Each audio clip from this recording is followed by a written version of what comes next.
Hey, you guys, Kareem Jackson, you are live on the set, and I'm going to take you around the world with me. My dream as a minimalist CEO, turning my clients' dreams into reality is what I do, showing that success is truly for everyone. Hey, you guys, I've got new shows weekly. Stay tuned and live your best life. Understanding why folks are protesting, why they're frustrated, because that is the thing that most people are missing, is that they focus on what they're doing, not actually why they're doing it. This is how America has grown. This is how they have pushed forward for all kinds of rights. It's been through these protests. Before, women could not vote, they couldn't own homes, things like that. They protested, women's liberation, things like that. And a lot of black folks supported them as well. The same as right now, it's not a black-white thing anymore. It's actually blacks and whites out there protesting with us. Also, Latins and Asians, the whole world is protesting with us now. Women's liberation, voting, buying homes, entrepreneurship, all of these things, especially in America, have been done through protest. That's how that happened. At the end of the day, also, it changes the world.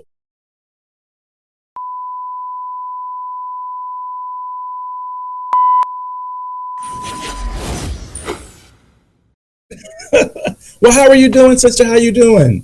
I am well. I am blessed. I'm happy. I'm excited and delighted to be on here with you. And I'm glad that you mentioned that, because it's very important. If you're going to talk about racism, you cannot exclude history. You absolutely cannot do that. That is where a lot of these things are rooted from that we are seeing today. And so people fail to want to acknowledge and accept what the history is. And so our history determines our future and our destiny. But a lot of times people have a hard time wanting to acknowledge and accept things that are hurtful, because it's an ugly past. It's ugly.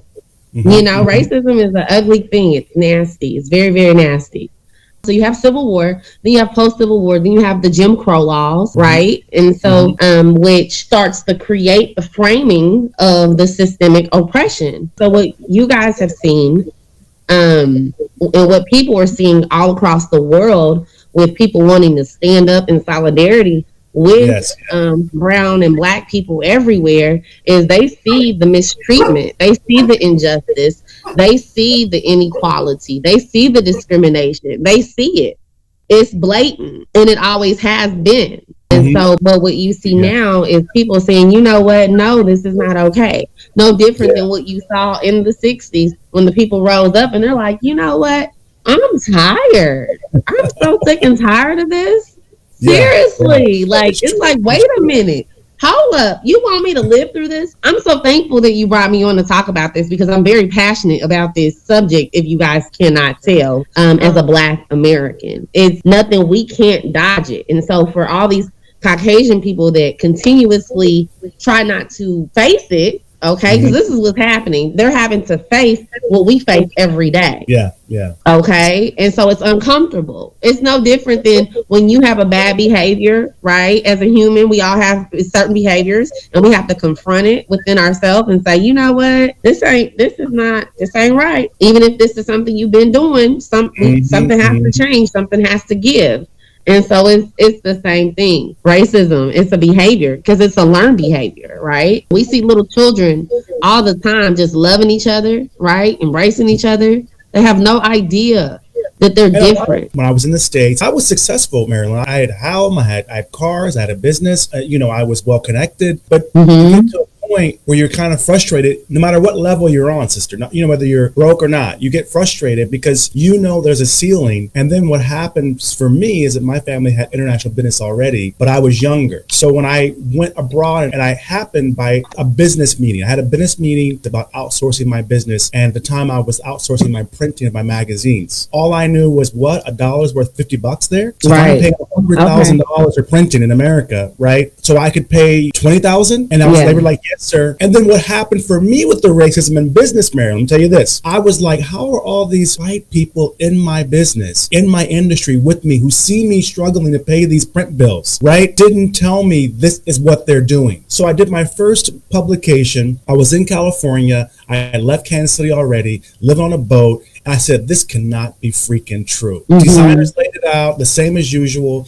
laid it up, sent it to the freaking Philippines. I'd never been to Asia before, okay? So we sent it, I'm like, I don't know where the hell it's going, right? Because before we couldn't email, we couldn't do that. And 2 weeks later, or whatever it was, at my doorstep, freaking FedEx rolls up with a box of my freaking magazine. That is how racism hit me. So then when I came, there was no racism when I did the freaking business. There was no minority supplier council. There was no 3 years bank statements. There was no credit check. There was no security check. There was no verification. Nothing. You hear me? It was the opposite. They were like, oh my God, you're Black American, sir? Oh, you're pre-approved. I said, what the hell are you talking about? You're pre-approved. They billed me for my printing girl. Oh yeah. They sent me 4 or 5 copies to my house to proof them. So I thought Blacks are never treated like this in the States in business. Never.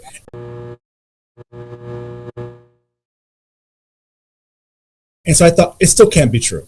So then I got on the plane and I went and I came to the Philippines. It was the biggest advantage. I'd never had being Black American as the advantage.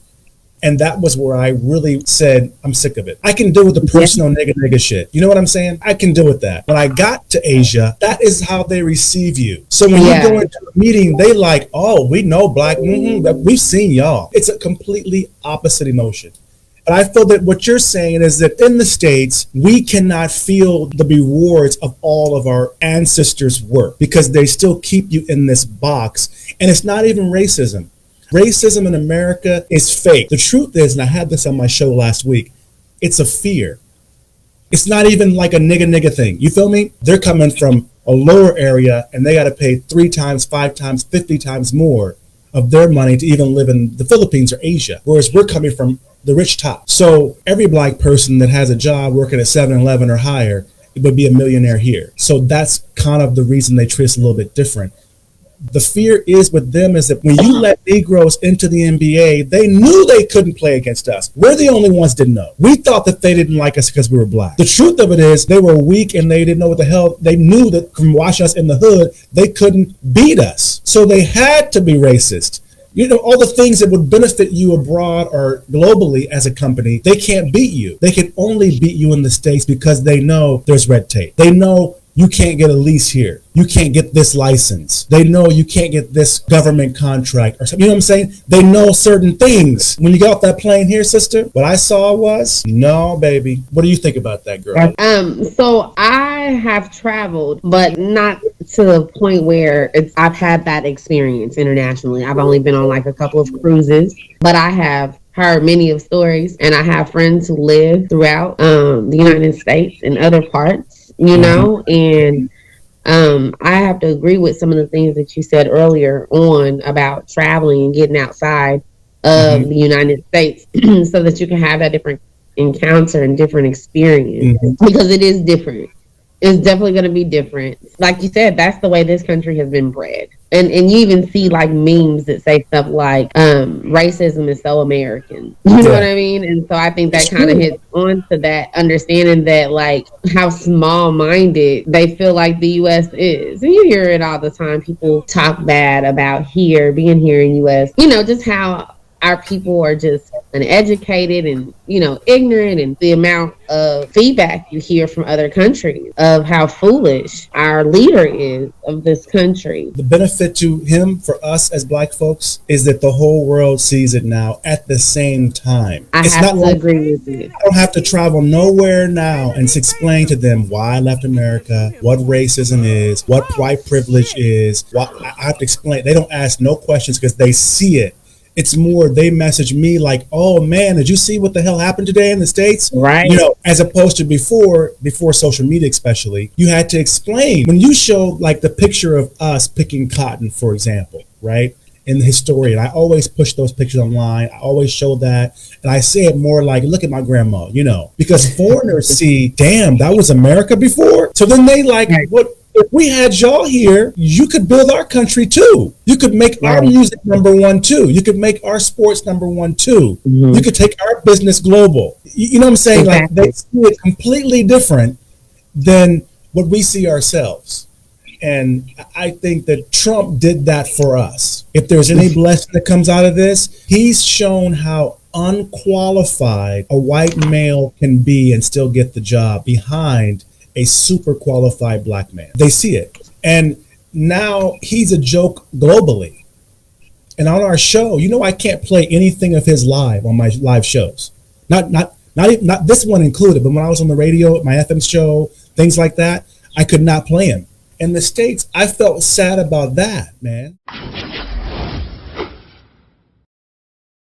But how is it affecting your community there? You asked how it was in the community here with the virus. You're back now in business and you're getting open and all that, right? Yeah, so everything has been well. So like for me, I really operate mostly online anyway. I rarely meet with people in person. I don't have to. Strictly just email, phone calls, and I'm writing my letters, and that's pretty much it. Like I can count on one hand how often I have to meet with people in person. Mm-hmm. And so like technology is just amazing. Dude, if they need to see me, they can video me, and so that really didn't affect me in that manner because again, the business was already essential. It was already something that I can do. People, we adapt. That's what we do as humans. We adapt really easily to things. And so this is the way it is. I mean, and Black folks who are supposed to be the poorest, most ghetto, can't do nothing, lazy motherfuckers in the world. We didn't riot or protest. Y'all didn't do nothing until they killed that brother on the street in broad daylight. It wasn't about no food. It wasn't about my rent. My lights is out. Nothing. You feel me, right? Till you killed a few of us in 1 month time, and we already at home board anyway, it blew up.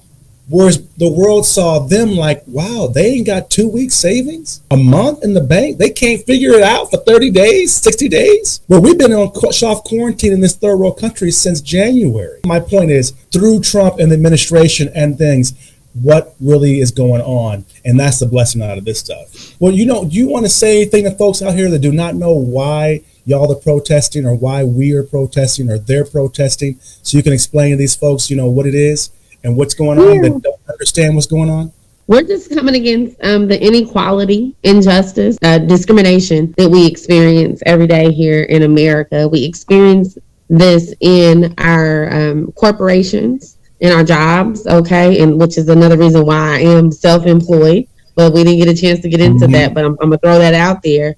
We experience that also in the education system. We experience that with our law enforcement. We experience that in healthcare. We experience it in banking. We experience it in real estate. Okay. And so all of those things. So this is why we are over here protesting, because we want equal opportunities and equal treatment.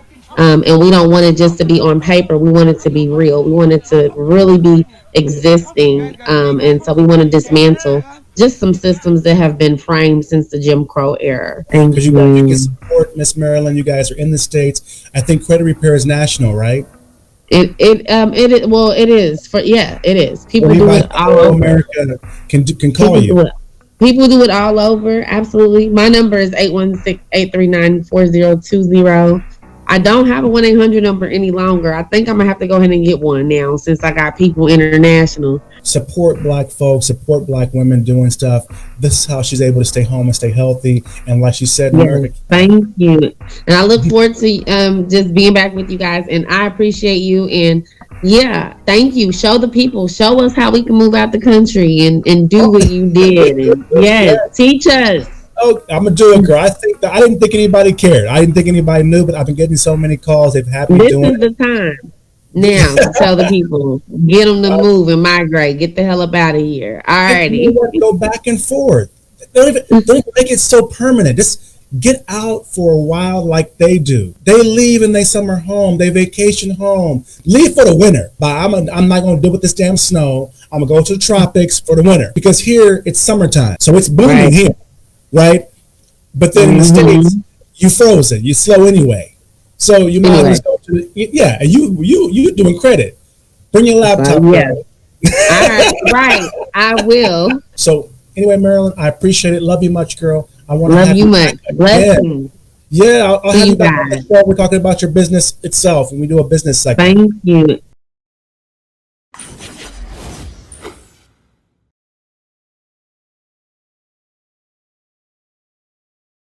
Hey, local small business owners, entrepreneurs, and celebrities. Hey, you guys, I've got a secret to tell you. Go get that promo. Check this out. K&Co has a new website promo for $350. That's just 15,000 pesos, and your small business can have a fantastic website. You know how the guys are beating you out there, how they're getting customers, how they're online. Despite anything, they can keep going. They can still reach customers. People can still buy, see their stuff. Here, you guys, I've got the secret. They can still do it because they're reaching their clients online with their fantastic website. The promo, you guys, is just 15,000 pesos, $350. You can showcase your products and reach the world.